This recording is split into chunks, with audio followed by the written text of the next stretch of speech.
Good morning, good afternoon, good evening, whatever time it is, wherever you are, it is right now. You are right here. My name is Manuel, and it's my pleasure to welcome you.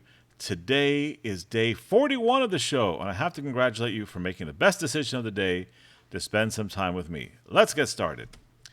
Ideally, journalism exists to inform the public.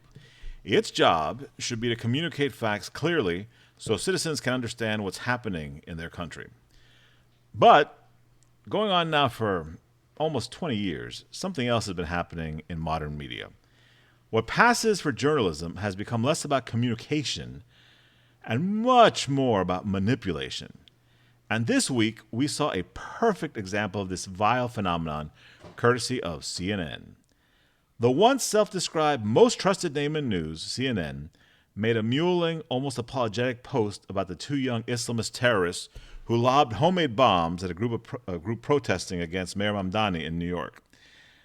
There is no ambiguity about who they were, why they did what they did, what they wanted to accomplish, and who their targets were.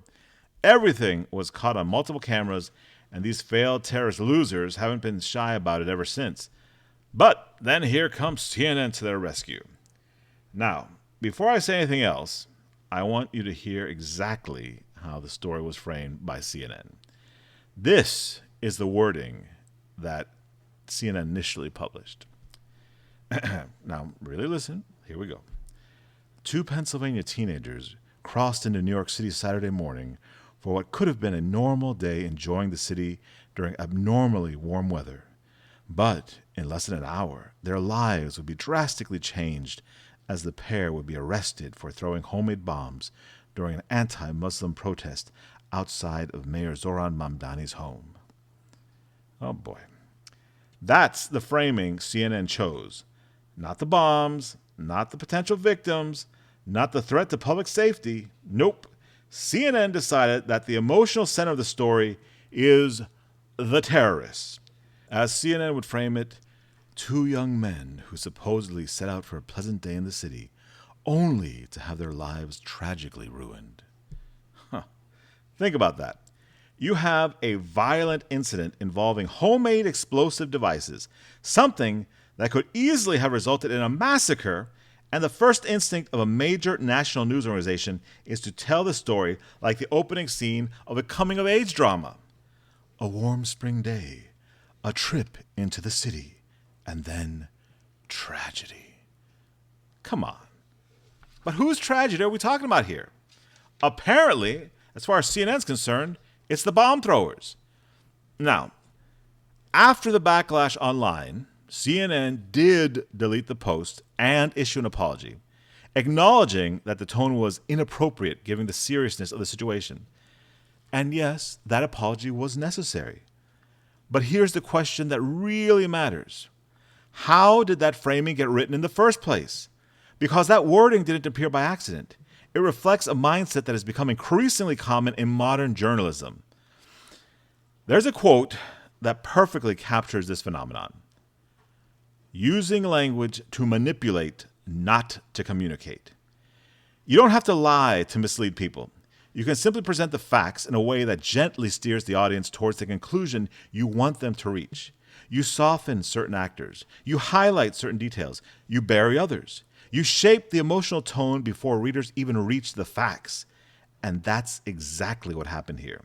Instead of leading with the reality, that reality being that two Islamic terrorists hurled bombs at a group of protesters, CNN's narrative begins with sympathy for the perpetrators, sympathy for the terrorists. A beautiful day, a trip to the city, lives suddenly changed. The framing quietly shifts the audience's emotional response away from the murderous intent of the act and towards the supposed tragedy of the offenders. And you know what? That's not journalism. That is narrative construction. And it becomes especially disturbing when you consider the larger context. Currently, the United States is at war with Iran, and Iran is the largest state sponsor of terrorism. And so it follows that the bomb-hurling attackers being young male Islamists screaming Allahu Akbar is not a minor detail to ignore as CNN did in that moment. Who and what these two were is something that the American public deserves to understand clearly. Instead, the story was softened blurred, deflected. The emotional spotlight was placed everywhere except where it belonged, on the violent act itself. And that's why this kind of framing is not just biased, it's dangerous. Because when media organizations consistently soften or obscure acts of ideological violence, they undermine the public's ability to recognize real threats. In my short time doing this show, we've discussed this before. People cannot respond to dangers they're not trained to see. If the press treats violent Islamic extremism like a tragic coming-of-age story about misguided youth, then the public is never fully confronted with the reality of what's happening. And make no mistake, this pattern isn't new. We see it again and again. Heck, in my short time doing this show, we've discussed this before. Important facts left out, context buried, language carefully crafted to produce sympathy in one direction and outrage in another.